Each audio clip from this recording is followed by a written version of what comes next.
অবশেষে এবার হাসনাত আব্দুল্লাহ কালামাগুর কট খাওয়ার পরবর্তীতে 10 কোটি টাকা চাঁদা চাওয়ার কারণে যখন ভিডিও ভাইরাল হয়ে গেছে, বাংলাদেশের জনগণ প্রকাশ করে দিছে, তখন হাসনাত আব্দুল্লাহ যারা প্রকাশ করছে তাদেরকে হুমকি দিচ্ছে এবং কি তিনি অস্বীকার করতেছে আমরা কখন চাঁদা চাইছি। এই ধরনের ভিডিও আপনি কোথায় পাইছেন?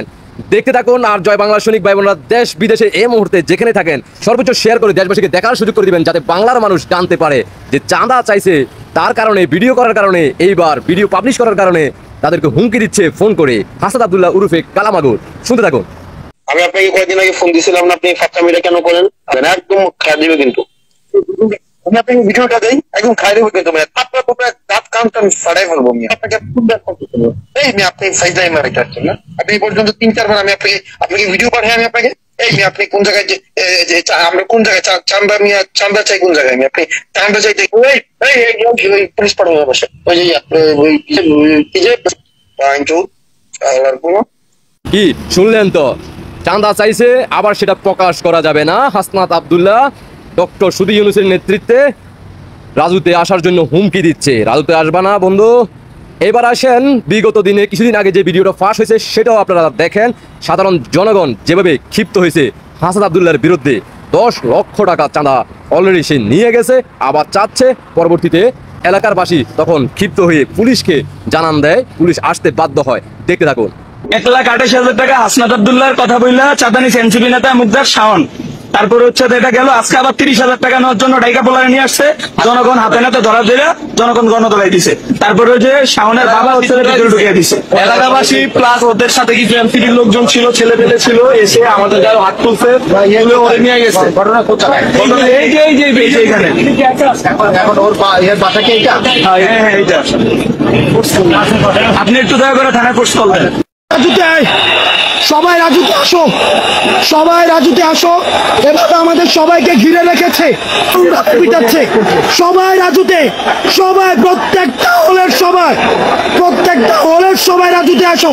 দেখলেন তো, এভাবে 5 আগস্টের পর থেকে একের পর এক সকল সমন্বয়কদের বিরুদ্ধে চাঁদা ভিডিও পাবলিশ হলেও হাসনাত আব্দুল্লাহর ভিডিও কিন্তু অতি সহজে পাবলিশ হয় নাই। কারণ বাংলার মানুষ ভয়ের জায়গা থেকে, আতঙ্কের জায়গা থেকে, কারণ মব করতে পারে অথবা তাদের মৃত্যুর সংখ্যার কারণে, হুমকি দেওয়া থাকার কারণে তারা প্রকাশ করে নাই।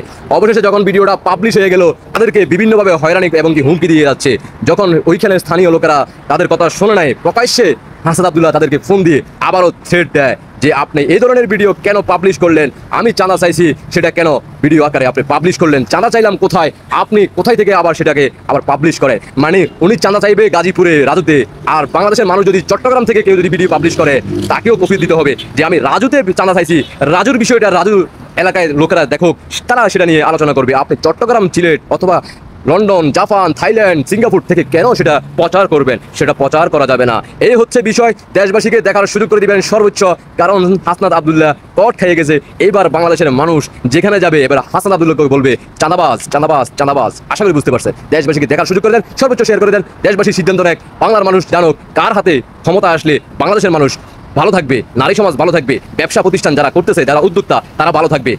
বাংলার মানুষ সিদ্ধান্ত নিতে হবে তারা ক্ষমতা আসলে এই বাংলাদেশের মানুষ, সাধারণ জনগণ সুন্দর পরিবেশে তারা জীবনযাপন করতে পারবে, তারা নিরাপদে থাকবে। যে কোনো মুহূর্তে কোনো পার্টি এসে বলতে পারবে না যে আমাকে এত টাকা চাঁদা দাও। আশা করি বুঝতে পারছেন। জয় বাংলা সৈনিক ভাই বোনদের দৃষ্টি আকর্ষণ করে বলবো, সর্বোচ্চ শেয়ার করে দেশবাসীকে দেখার সুযোগ করে দেন। কারণ বিগত 5 আগস্টের পূর্বে মাননীয় প্রধানমন্ত্রী শেখ হাসিনা ক্ষমতা থাকার সময় কেউ এই ধরনের সাহস দেখাতে পারে নাই। দিনের আলোতে, রাতের অন্ধকারে কেউ চাঁদা চাওয়ার সাহস দেখাতে পারে নাই। কারণ তখন পুলিশ প্রশাসন দিয়ে বাংলাদেশের মানুষদেরকে নিরাপদ দিতে পারলেও ডক্টর সুধী ইউনূসের নেতৃত্বে আমাদের সেনাবাহিনীর প্রধান ওয়াকরুজ্জামান সেনাবাহিনীরা মাঠে থাকলেও বাংলার মানুষ শান্তিতে নেই, শান্তিতে ঘুমাতে পারতেছে না, চাঁদাবাজের হাত থেকে রক্ষা পাচ্ছে না। আশা করি বুঝতে পারছেন। আপনাদের ব্যক্তিগত মতামত অবশ্যই কমেন্টে জানিয়ে যাবেন। আল্লাহ হাফেজ।